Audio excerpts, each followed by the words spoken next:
2 ದಿನದ ಹಿಂದೆ ಮಂಡ್ಯ ಜಿಲ್ಲೆ ಕೆರಗೋಡಿನಲ್ಲಿ ಒಂದು ಧರ್ಮದ ಧ್ವಜ, ಹನುಮಂತನ ಚಿತ್ರ ಇರುವಂತಹ ಕೇಸರಿ ಧ್ವಜವನ್ನ ಏಕಾಏಕಿ ಬಲಾತ್ಕಾರದಿಂದ, ದರ್ಪದಿಂದ ಅದನ್ನ ತೆಗೆದುಹಾಕಿದ್ದಾರೆ. ಯಾವುದೇ ವಿವಾದ ಇಲ್ಲ, ಯಾರೂ ಕಂಪ್ಲೇಂಟ್ ಕೊಟ್ಟಿಲ್ಲ. ಈಗ ಅದನ್ನು ಸಡನ್ ಆಗಿ ತೆಗೆಯೋದು ಕಾರಣ ಏನಿತ್ತು? 108 ಅಡಿ ಎತ್ತರದ ಕಂಬ ಇದೆ. 108 ಅಡಿ ಎತ್ತರದ ಕಂಬ ಅಂತಂದ್ರೆ ಅಲ್ಲಿಯ ನಾಗರಿಕರ, ಯುವಕರ ಉತ್ಸಾಹವನ್ನ ಮೆಚ್ಚಬೇಕು.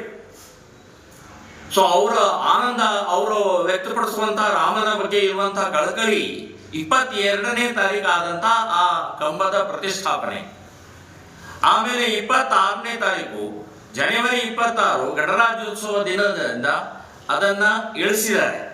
ಅಲ್ಲಿ ರಾಷ್ಟ್ರ ಧ್ವಜವನ್ನು ಹಾಕಿದ್ದಾರೆ. ಸೊ ಮರುದಿನ ಮತ್ತೆ ಅಲ್ಲಿ ಹನುಮನ ಧ್ವಜವನ್ನು ಹಾಕಿದ್ದಾರೆ. ಸೊ ಯಾರಿಗೂ ತೊಂದರೆ ಕೊಟ್ಟಿಲ್ಲ. ಈ ಕಾಂಗ್ರೆಸ್ನವರಿಗೆ ಕೇಸರಿ ಕಂಡ್ರೆ ಆಗೋಲ್ಲ, ಹಿಂದುತ್ವ ಕಂಡ್ರೆ ಆಗೋಲ್ಲ.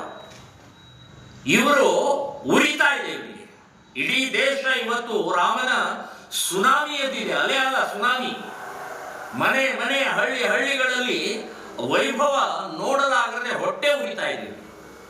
ಸೊ ಇದೇ ಕಾರಣದಿಂದ, ತುಷ್ಟೀಕರಣದ ಕಾರಣದಿಂದನೇ ಕೇಸರಿ ಅನ್ನುವಂಥದ್ದು ಯಾವುದೋ ವ್ಯಕ್ತಿದು, ಜಾತಿದು, ಧರ್ಮದ್ದು, ಪಕ್ಷದ್ದು ಅಲ್ಲ. ಇದು ಹಿಂದೂ ಧರ್ಮದ ಸಾವಿರಾರು ವರ್ಷದಿಂದ ಬಂದಂತ ಈ ಕೇಸರಿ ಪತಾಕೆಯ ನಿಮಗೇನು ತೊಂದರೆ ಕೊಡ್ತಾ ಇದೆ? ಯಾರು ತೊಂದರೆ ಕೊಡ್ತಾ ಇದೆ? ಅವ್ರಿಗೆ ಹೇಳ್ರಿ ಅವ್ರಿಗೆ. ಸೊ ಯಾರೋ ಏನೋ ಮುಸ್ಲಿಂ ವ್ಯಕ್ತಿಗಳು ಏನಾದರೂ ಅಡ್ಡಿಪಡಿಸಿದ್ರೆ ಪಾಕಿಸ್ತಾನ ಅಲ್ಲ ಇದು, ಅಫ್ಘಾನಿಸ್ತಾನ ಅಲ್ಲ ಇದು, ಭಾರತ ಇದು, ಹಿಂದೂಸ್ತಾನ ಇದು. ಇಲ್ಲಿ ಕೇಸರಿ ಧ್ವಜನೇ ಹಾರಾಟ ಮಾಡೋದು, ಹಸಿರು ಧ್ವಜ ಅಲ್ಲ ಅನ್ನೋದನ್ನ ಅವ್ರಿಗೆ ಹೇಳೋದು ಬಿಟ್ಟು ಇವತ್ತು ಅದನ್ನು ಇಳಿಸುವಂತಹ ಧರ್ಮದ್ರೋಹಿಗಳೇನು ಕಾಂಗ್ರೆಸ್ನವರು ಅನ್ನುವಂಥದ್ದು ನಾನು ಸ್ಪಷ್ಟವಾಗಿ ಹೇಳ್ತೀನಿ. ಅದೇ ಸ್ಥಳದಲ್ಲಿ ಮತ್ತೆ ಆ ಹನುಮನ ಧ್ವಜವನ್ನು ಪ್ರತಿಷ್ಠಾಪನೆ ಮಾಡಬೇಕು ಅಂತನ್ನುವಂಥದ್ದು ನಾನು ಆಗ್ರಹವನ್ನು ಮಾಡ್ತಾ ಇದ್ದೀನಿ. 2 ದಿನದ ಹಿಂದೆ ಮಂಡ್ಯ ಜಿಲ್ಲೆ ಕೆರಗೋಡಿನಲ್ಲಿ ಒಂದು ಧರ್ಮದ ಧ್ವಜ, ಹನುಮಂತನ ಚಿತ್ರ ಇರುವಂತಹ ಕೇಸರಿ ಧ್ವಜವನ್ನ ಏಕಾಏಕಿ ಬಲಾತ್ಕಾರದಿಂದ, ದರ್ಪದಿಂದ ಅದನ್ನ ತೆಗೆದುಹಾಕಿದ್ದಾರೆ. ಯಾವುದೇ ವಿವಾದ ಇಲ್ಲ, ಯಾರೂ ಕಂಪ್ಲೇಂಟ್ ಕೊಟ್ಟಿಲ್ಲ.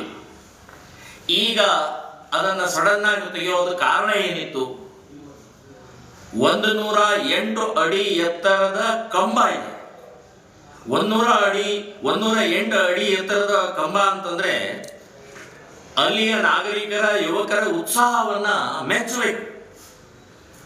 ಸೊ ಅವರ ಆನಂದ, ಅವರು ವ್ಯಕ್ತಪಡಿಸುವಂತಹ ರಾಮನ ಬಗ್ಗೆ ಇರುವ